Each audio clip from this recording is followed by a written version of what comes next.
Ցույց եմ տալիս երկու կարճ տեսանյութ, մեկը Գերմանիայից, մյուսը Հայաստանից։ Գերմանիա, Մյունխեն քաղաք, խցանում,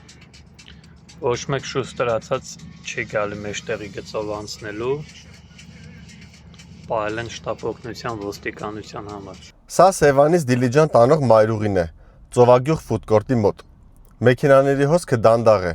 բոլորը հանգիստ շարքով գնում են, բայց երկու Մերսեդեսի վարորդներ որոշում են, որ իրենք մյուսներից արտոնյալ են և հանդիպակացով անցնում են բոլորին։ Սեն շարունակել չկարել ինչքան, դες իշխանությունից չդառնան իշխան, ձուկը Նույն բանը անում էր նաև երրորդ Մերսեդեսի վարորդը, բայց ես որոշեցի նրան ճանապարհ չտալ։ Իմ հարազատներից մեկն ինձ պատմել էր, որ Գերմանիայում իր հանդեպ նույն կերպ էր վարվել շարքային քաղաքացին, երբ փորձել էր խախտում անել։ Ես հավատում եմ, որ Հայաստանում կարող ենք հասնել գերմանացիների կարգապահության մակարդակին։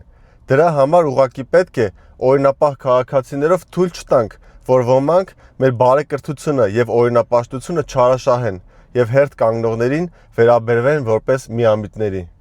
Եթե համամիտ եք, խնդրում եմ հավանել և տարածել տեսանյութը։